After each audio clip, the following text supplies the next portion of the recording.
বন্ধুরা আসসালামু আলাইকুম। আমি ডাক্তার ফারুক হোসেন। আমি পেশা একজন পল্লী চিকিৎসক। আমি আজকের মূলত আপনাদের সঙ্গে সম্মুখে আলোচনা করতে চাই আমাদের চুল নিয়ে। মাথার চুল আমাদের শরীরে এমন একটি উপাদান যেটি আমাদের সৌন্দর্য বর্ধনের খুবই গুরুত্বপূর্ণ ভূমিকা পালন করে। চুল যার আছে তিনি জানেন চুলের মর্যাদা, আর যার নাই তিনি আরো বেশি পরিমাণ জানেন চুলের অভাব। এবং চুল যে আমাদের শরীরের জন্য এবং আমাদের ত্বকের জন্য, আমাদের লাইফ স্টাইল এবং আমাদের চেহারার জন্য, রূপ লাবণ্যর জন্য কতটা গুরুত্বপূর্ণ সেটা বলার কোনো অপেক্ষা রাখে না।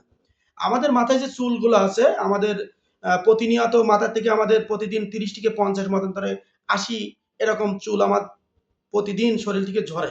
কিন্তু আমাদের নতুন যে চুল বা হেয়ার ফল গুলো গ্রোথ হয় সেগুলো আবার বৃদ্ধি পায়। এখন আমাদের খেয়াল রাখতে হবে আমরা যে খাদ্যগুলো খাচ্ছি সেটা আমাদের চুল, বিশেষ করে নখ এবং দাঁত, হাড় এর জন্য খাদ্যগুলো আমরা ঠিক করে খাচ্ছি কিনা।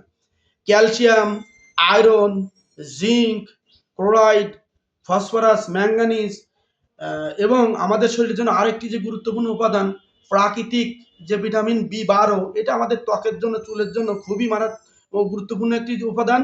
এবং আমাদের ভিটামিন ই, যেটা আমরা ডিম, গাজর, পেয়ারা, বিভিন্ন গরুর কলিজা থেকে আমরা পাই, এগুলো আমাদের চুলের জন্য খুবই উপকারী জিনিস। আমরা চুলে এখন বিভিন্ন সময় বিভিন্ন কারণে এবং আধুনিক জীবনযাপনে আমরা অভ্যস্ত হয়ে গেছি। সেক্ষেত্রে প্রাকৃতিক জিনিস ছেড়ে এখন শ্যাম্পু এবং বিভিন্ন ব্র্যান্ডের যে হেয়ার ফল ড্যামেজের জন্য যে শ্যাম্পু এবং রাসায়নিক উপাদানগুলো বেরিয়েছে আমাদের চুলের জন্য কন্ডিশনার ব্যবহার করি। কিন্তু আমাদের খেয়াল করতে হবে আমাদের চুলটা, আমার চুল তৈলাক্ত নাকি রুক্ষ নাকি ঝরঝরে নাকি শুষ্ক, এইগুলো বিচার বিবেচনা করে একজন হেয়ার স্পেশালিস্ট ডাক্তারের সঙ্গে আলোচনা করে শ্যাম্পু, সাবান যাই ব্যবহার করেন না কেন সেগুলো আমাদেরকে ঠিক করে নেওয়া উচিত। মূলত আমাদের চুল এবং নখ এর সঙ্গে ওতপ্রোতভাবে জড়িত। এই কয়েকটা জিনিসকে ঠিক রাখতে হলে আমাদের কিছু খাদ্য গ্রহণ করা লাগবে। যেমন আপনি শীতের মৌসুমে আপনি গাজরটা প্রচুর পরিমাণে খাবেন, সামুদ্রিক মাছ খাবেন, যেটা আমাদের চুলের জন্য মেলানিন নামক যে হরমোনটা আছে সেটা আমাদের চুলে তৈরি করে। এবং আপনি রাত্রিবেলা যখন ঘুমাবেন ত্বক পরিষ্কারের পাশাপাশি মাথার চুলটা সুন্দর করে আঁচড়াবেন যদি পারেন। যদিও আধুনিক চিকিৎসায় বলে যে তেল ব্যবহার করা নিষেধ, তারপরেও বলবো যে না, তেলেরও একটা গুরুত্ব আছে। কারণ আমাদের ত্বকে যদি খুব সুন্দর তেল ব্যবহার করা হয়, বিশেষ করে সরিষার তেল পুরুষের জন্য, কিছু কিছু ক্ষেত্রে অনেক ক্ষেত্রে নারকেলের তেলও ব্যবহার করা যায় প্রাকৃতিকভাবে, আমরা যদি সেটা সংগ্রহ করতে পারি। এক্ষেত্রে আমাদের চুলে সূর্যের যে অতি আলট্রা ভায়োলেট রশ্মি এটা প্রশোধিত হতে পারে, আমার চুলে ক্ষতি করতে পারে না।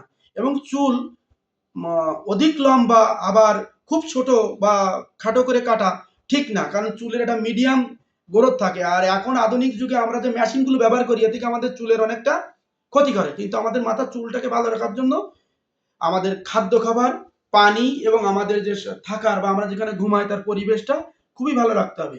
এবং পর্যাপ্ত পরিমাণে প্রাকৃতিক খাদ্য খাবার, বাদাম, কিশমিশ, ডিম, পেয়ারা, পাকা কলা এগুলো নিয়মিত খাবেন। এবং সপ্তাহে 1 থেকে 2 দিন ভালো ন্যাচারাল শ্যাম্পু দিয়ে চুল যদি ধোয়া হয় আমাদের চুলগুলো রক্ষা পাবে।